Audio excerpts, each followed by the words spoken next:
I've got someone in the building right now, and I think I'm gonna be cheeky. I have to do it, right? I know you're gonna do. It's UG official. You in the building.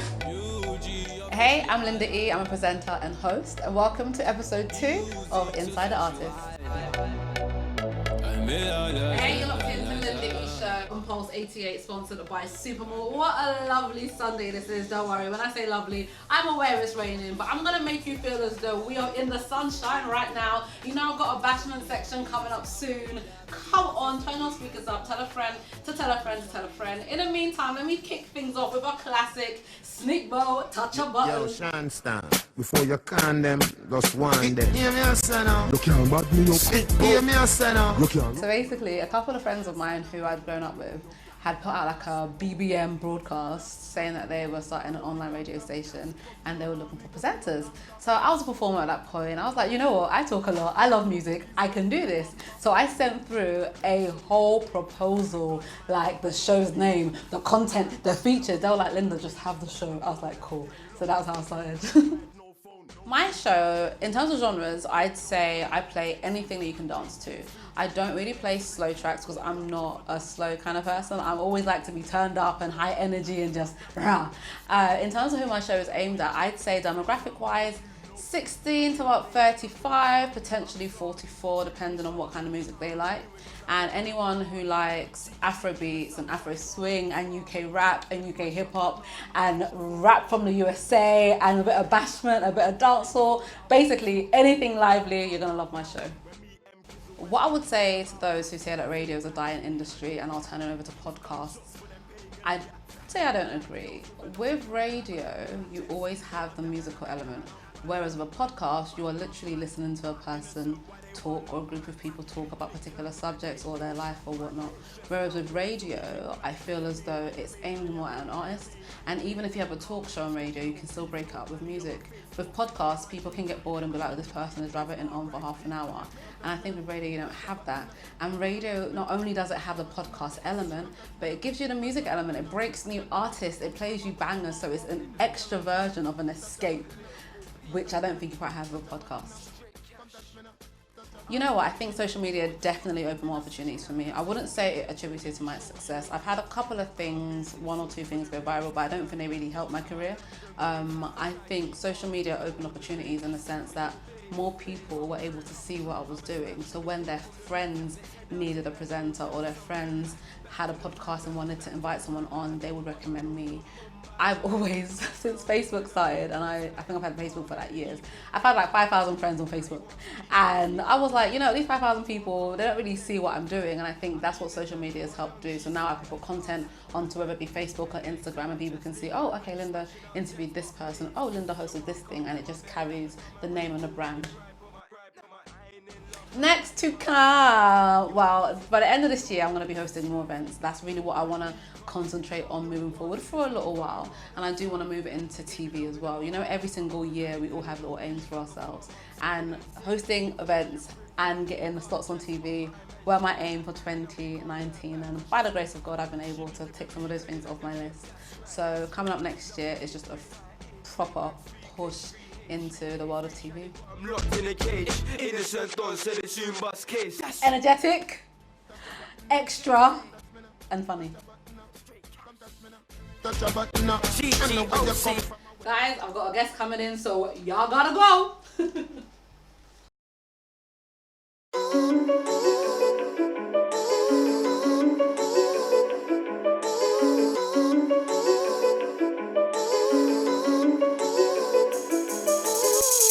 Why don't you put your money? So we are currently at Rich Mix in Shoreditch, and the event is called The Play Republic. It's put on by District G UK, and I'm down here today doing interviews with artists, interviews with gamers, and getting all that backstage good stuff. You know, I talk a lot, so talking to people is just like a regular day for me. So my first ever experience was actually when I was 8 years old, and I was in primary school, and CITV Kids Awards approached my school and asked for presenters, and my teacher suggested me. I'm always, overreacting and dramatic, and I've always loved performing. So they chose me and I got to work on a green screen. I literally presented an award. I think it was for, I can't remember what category it was, but that was my first ever presenting gig at like the age of 8. I started out wanting to be an artist. I wanted to be a singer, I wanted to be a performer. I tried recording and sending stuff to here, there, everywhere. I'd even opened up for P Square when they came over to London a few years ago. But the music industry, it was just, I could never commit to it. I could never focus on it. And then somehow I managed to get into radio thanks to my friends. And it was a weekly thing. And before I knew it, you know, I was interviewing better and more known artists, and I'm just like, oh, okay. So I think the more interviews I got with bigger names, the more I was like, do you know what, this is my thing, you know. And to be honest, I love talking. So I love talking, I love music, so being able to play music and talk, well, you know, how could I be happier? To be honest, because the first station I was on was owned by my friends who are black, I never felt my colour being a hindrance. And since then, when I've gone on to other stations, they have been also black owned. So I've not seen my colour as a hindrance with regards to that.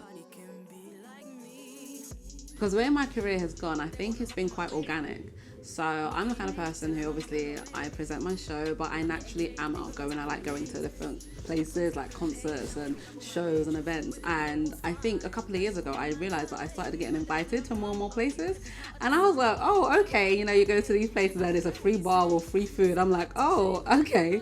And I think the point where I realized there was a huge turn in what I was doing was, I'd say 3 or 4 years ago when it came to the Bee Festival. So a bunch of people on my station, about 5 of us had made an application for press pass for the festival, and 5 people made the application, but I was the only one who was granted a press pass.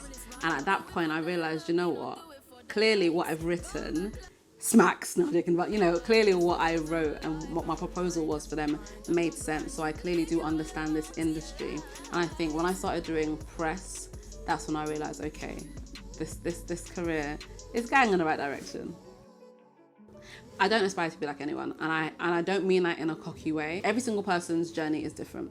So I love what Maya Jama's doing, I love what Oprah's doing, but both of them have had completely different journeys. And if I say I want to be like Oprah, if I'm at a certain age and I haven't achieved what Oprah has achieved, I'm going to start now feeling like, oh my God, I'm dreadful, I'm crap, I'm not where I want to be. So that's why I don't aspire to be like anyone. I aspire to be incredibly amazing at what I do and to be known for being amazing at what I do. And obviously the financial success is what everyone wants to, but I'm not trying to emulate anyone else's career because every single person has a different journey, and I'm just literally pushing myself and walking my journey.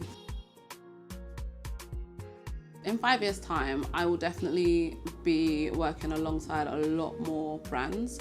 I have sponsorship from Supermalt for my current radio show, but in 5 years' time, I think I'm going to be working with a lot more brands in terms of partnerships and not just sponsoring of a radio show. I aim to move into TV. So in 5 years' time, I think I'll be fronting my own show and just be on a bigger platform than I am on now, and definitely having a lot more strings to my bow.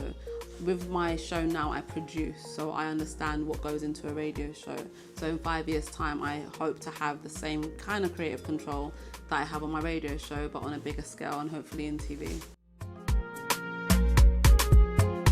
It's Emerald P on the beat, baby.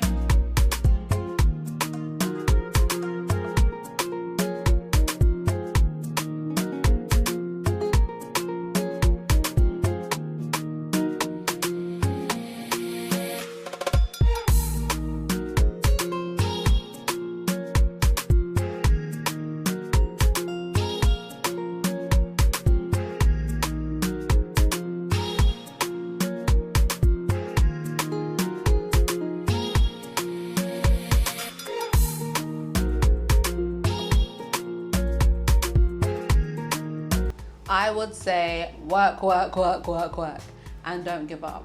Decide on what kind of presenter you want to be. With me, when I first started at radio, the very, very first pre-record I did where you get to learn the system, I was trying to put on this, oh no, what kind of voice I was trying to do? Trying to be prim and proper, and my friends were like, Linda, just speak like yourself. And I think as a presenter, what people are gonna like about you is your personality. Not everyone is high energy. I know that for me, I'm always like, rah, rah, oh, tell me this, tell me that. But not everyone is like that because people are different. So if you're the kind of presenter that's more like, hey, this is my vibe, I'm cool and calm. Do that, be you, and people will appreciate it. But also seek out opportunities. Opportunities aren't always gonna come to you. If you wanna be on radio, literally apply to 10, 15, 20 radio stations. If you wanna start a podcast, start a podcast. Even if your technology isn't great, just start it and then things will grow. So I'd say for anyone trying to get into presenting, work, seek out opportunities and just be you.